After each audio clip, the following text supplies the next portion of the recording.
Señores, tenemos por delante un programón. Y sin más, le presento a una amiga de los medios de Rosario, una luchadora, una militante. Dudé mucho en qué título ponerle. Militante, luchadora, señora. En realidad, creo que ya es un nombre en la ciudad, por suerte, y con mucho gusto presento a Edith Michelotti. Edith, gracias por venir, por favor. Muchas gracias. Al contrario, querido. Recién te decía, fuera de cámaras, que... Mirá cómo te manejas con los medios, ¿eh? Pero desde hace mucho, ¿no? Es desde que tengo hepatitis. Las luchadoras son así. Perdón. No, lo que te decía fuera de cámara, querido amigo, es que es gracias a los medios que cuando nosotros formamos una ONG alrededor de una inquietud, alrededor de una falencia que seguramente los gobiernos van dejando, es el medio de comunicación el que hace que lo que nosotros estamos sintiendo y lo que nosotros luchamos y queremos lograr llegue al público.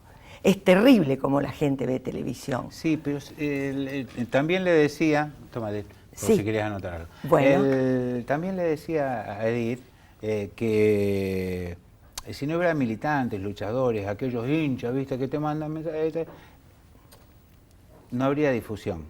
No habría difusión. Les cuento, la hepatitis C es una infección causada por el virus de la hepatitis C. El virus se transmite de persona a persona a través del contacto con la sangre. Las personas que usan drogas por vía intravenosa pueden contraer la hepatitis C cuando comparten agujas con alguna persona que está infectada, que tiene el virus. Los trabajadores de cuidado de la salud, tales como enfermeros, técnicos de laboratorios y o médicos, pueden contraer estas infecciones si se pinchan accidentalmente con una aguja que se usó con un paciente infectado. Usted también está en mayor riesgo si recibió una transfusión de sangre o un trasplante de órganos antes de 1992. En 1992 se hicieron mejoras en la tecnología para examinar la sangre. La hepatitis C no se puede contagiar a menos que la persona tenga contacto directo, insisto, con la sangre infectada. Esto quiere decir que una persona con hepatitis C no puede pasar el virus a otros a través del contacto casual, tal como estornudar, toser, dar la mano, besar, abrazar, compartir utensilios, etcétera, etcétera, etcétera. Y es conocida como la hepatitis silenciosa. ¿Bien? ¿Para arrancar? ¡Pero qué perfecto! Estuve estudiando. ¡Qué grande, papá! No, lindísimo, lindísimo. Lo que, si me permitís, voy a agregar alguna cosita. En 1989 es cuando se descubre el virus de la hepatitis C. Y entonces, al descubrirse el virus de la hepatitis C, se lo empieza a buscar en los bancos de sangre.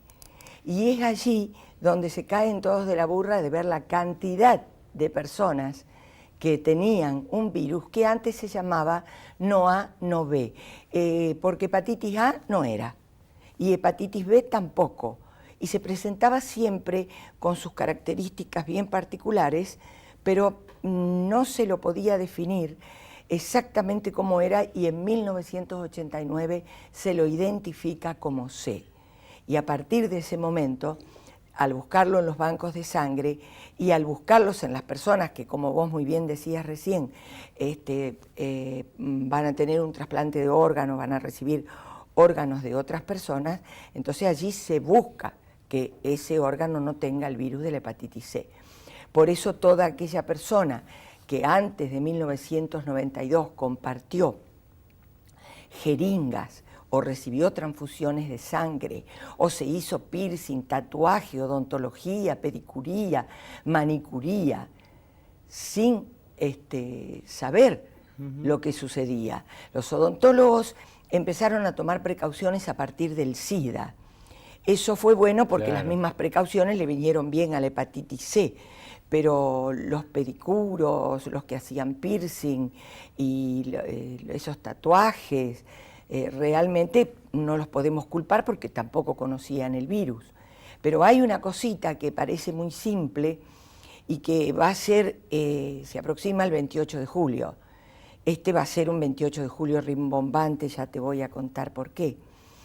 Pero este 28 de julio vamos a hacer hincapié en una franja etaria muy singular, que es la que va de los 35 años en adelante. Recién se me acercó un joven bastante buen mozo, dicho sea de paso. Sí, muy elegante. Y preguntándome si él podría tener hepatitis C. Si tiene más de 35 años, tiene que hacerse la detección del virus de la hepatitis C. ¿Por qué, Andrés? ¿Por qué? Porque resulta que más o menos 35 años es la edad que tienen los elementos descartables. Por ejemplo, venía un enfermero a mi casa porque yo tenía una gripe y por supuesto hepatitis C, porque la forma de presentarme a mí, si te gusta, es decir que yo soy hoy una mujer argentina, rosarina, curándose de hepatitis C. Eso soy. Mira, ahí puse en el título, hepatitis C, camino a la cura total. Sí. Edith Michelotti. ¡Ay, está, qué lindo! ¿Eh? Estamos. Ay. Bueno, ¿y qué pasaba? Venía, por ejemplo, un enfermero a ponerme una inyección a mí en mi casa, un antibiótico, digamos, porque yo tenía una gripe. El enfermero tenía la cajita de acero inoxidable que muchísimas señoras recuerdan, muchísimos papás también recuerdan, la cajita de acero inoxidable con la jeringa Pires adentro, la jeringa, el émbolo y la aguja de acero inoxidable. Eso se ponía con agua sobre el fuego y servía a 100 grados centígrados, después de haberlo lavado muy bien. Entonces el enfermero iba a la casa de ese joven que se me acercó recién y con esa jeringa que había utilizado conmigo, que el enfermero daba por esterilizada, cargaba un antibiótico y le ponía a él, por ejemplo, un calmante, cualquier cosa, con la misma jeringa. Le transmitía a Andrés el virus de la hepatitis C. ¿Por qué? Porque el agua hierve a 100 grados centígrados, que era lo que el enfermero hervía a su cajita. Y el virus de la hepatitis C muere a 300 grados centígrados.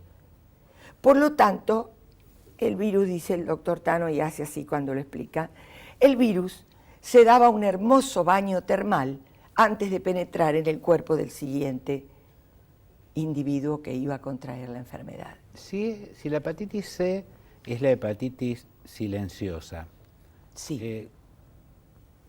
¿Cómo me doy cuenta que me ataca?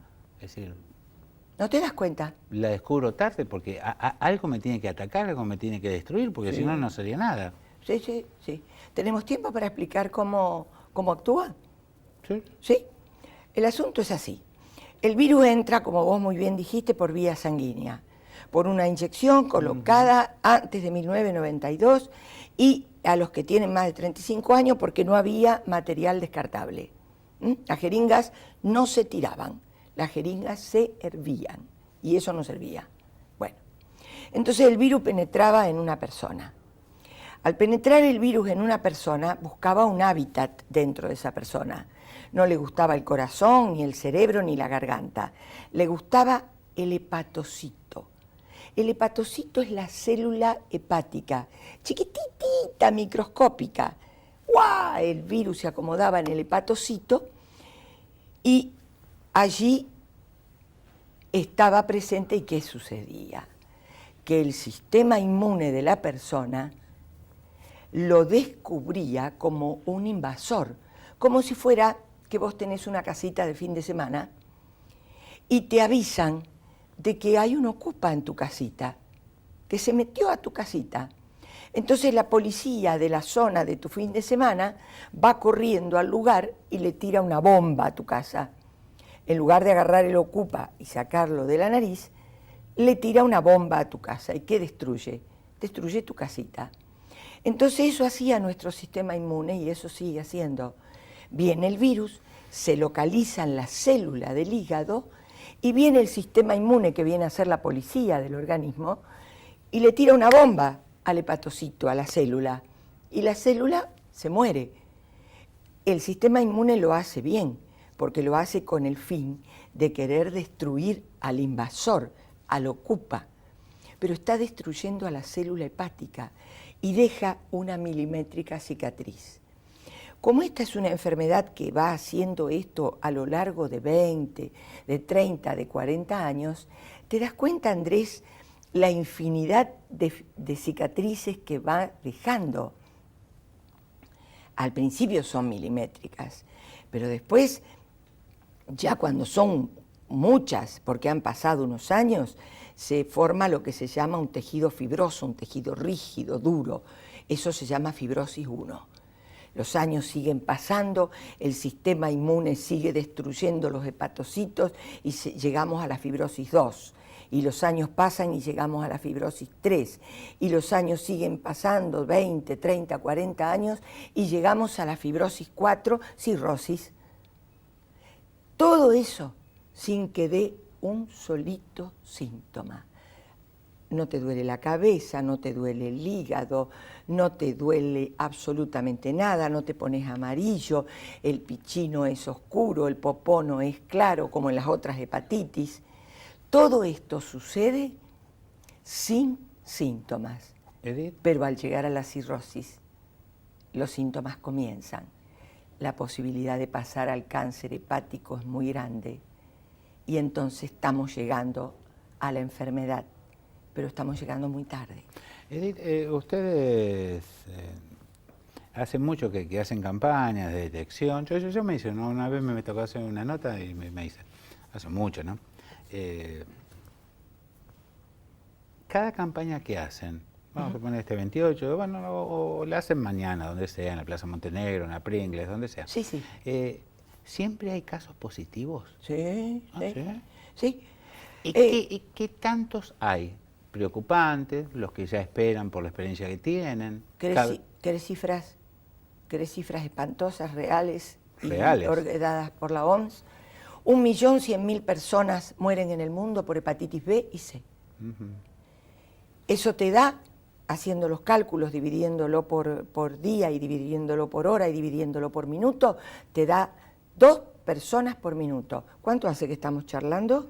10. Bueno, 20 personas se murieron en el mundo por hepatitis B y C en estos 10 minutos que nosotros estamos charlando, estadística de la Organización Mundial de la Salud. ¿Te quedás? ¿Hacemos una pausa? ¿Me seguís contando? Sí, pero me Señores, quedo. primer tramo del programa, primera mitad del programa con Edith Michelotti, una luchadora, así que yo lo voy a hacer así. Ya volvemos.